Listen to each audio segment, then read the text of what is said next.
பொதுவாகவே விசேஷ நாட்கள்ல நம்ம கோயிலுக்கு போறது வழக்கமா இருக்கும் இல்லைங்களா? ஆனா இந்த ஒரு கோயிலுக்கு மட்டும் நம்ம மனசுல நினைச்சாவே உடனடியா போயிடணும்னு சொல்லுவாங்க. வாழைத்தோட்ட ஐயன் கோயிலுக்கு தான் நம்ம இன்னைக்கு வந்திருக்காங்க. எங்க ஊருக்கு பக்கத்துல ரொம்ப பிரசித்தியான ஒரு கோயில்னே சொல்லலாம். இங்க பாத்தீங்கன்னா விஷக்கடியோ இல்லாட்டி நமக்கு இந்த பூச்சி இந்த பாம்புகளுக்கு உண்டான பயம் இருந்ததுன்னா இந்த கோயிலோட நீர் எடுத்துட்டு போவோம். ஐயன் கிட்ட வேண்டிட்டு கோயில் இருக்கக்கூடிய நீரை எடுத்துட்டு போவோம். உள்ள அலௌடு கிடையாது. அதனால நான் இன்னைக்கு போட்டோ எடுக்கல. அத்தையும் அவரே ரொம்ப நேரமா ஆளை காணும்னு பார்த்தா இவங்க 2 பேர் பின்னாடி என்னவோ பண்ணிட்டு இருக்காங்கன்னு சொல்லி பார்த்தா அத்தை அவங்களோட அனுபவத்தை ஷேர் பண்ணிட்டு இருக்காங்க. கேளுங்க. சித்திரை மாதம் பொங்கல் வைக்கிறதுக்கு எல்லாம் மாட்டு வண்டி சவாரி வண்டி கட்டிக்குவோம்.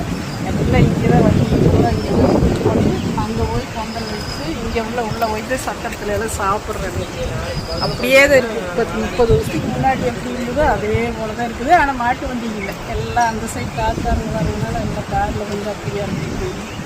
சின்ன வயசுலேருந்து எவ்வளவோ தடவை இந்த கோயிலுக்கு வந்திருக்கேங்க. ஆனால் கோயிலுக்கு பின்னாடி இவ்வளோ பழமையான இடங்கள் இருக்கிறதே தெரியாது. இது நம்ம பொங்கல் வைப்போம் இல்லைங்களா, அந்த இடம். 40 வருஷத்துக்கு முன்னாடி நாங்கள் வருஷத்துக்கு பொங்கல் வைக்கிறது வரும்போது இதே ஆட்டங்கள் இதுதான் எல்லாம் லைனாக நிற்பாங்க. இங்கே லைனாக எல்லாம் பொங்கல் வச்சுட்டு இருப்பாங்க.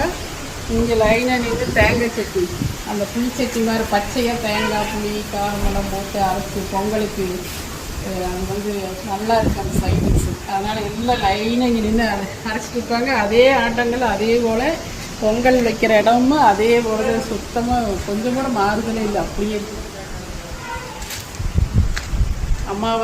அமாவாசைக்குன்னா இங்கே சரியான கூட்டம் இருக்கும். இது பொங்கல் லைனாக நிற்பாங்க பொங்கல் வச்சு.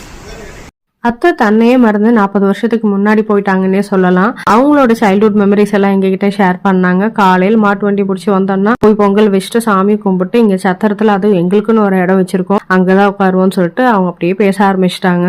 எதிர்ச்சியா தான் நாங்க இன்னைக்கு ஐயன் கோயிலுக்கு வந்தோங்க. ஆனா ஐயன் நல்ல ஒரு புரிதலை இன்னைக்கு எனக்கு உணர்த்தியிருக்காரு. பொதுவாகவே நம்ம பேரண்ட்ஸை ரிலாக்ஸேஷனுக்காக வெளியூர்களுக்கோ இல்லாட்டி சினிமாக்கோ இல்லாட்டி ஏதாவது மால்க்கோன்னு சொல்லிட்டு நம்ம கூட்டிட்டு போயிட்டு இருக்கோம். அதுக்கு பதிலாக இதை மாதிரி கூட்டிட்டு போனா எவ்வளவு ஹாப்பியா இருப்பாங்கல்ல.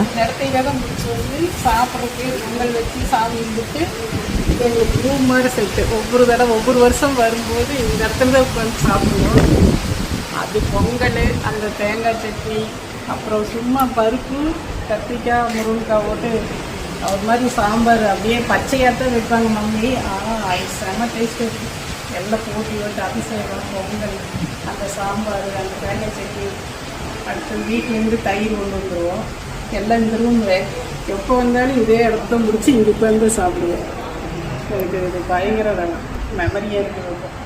ஆனால் எப்படி இருந்துச்சோ அதே போலதான் இருக்குது, இடம் மாறவே இருக்குது. ஐயனோட தரிசனத்தை கூட அத்தையோட மெமரிஸை சேர்த்து நாங்கள் வீட்டுக்கு எடுத்துகிட்டு போயிட்டோம் இன்னைக்கு.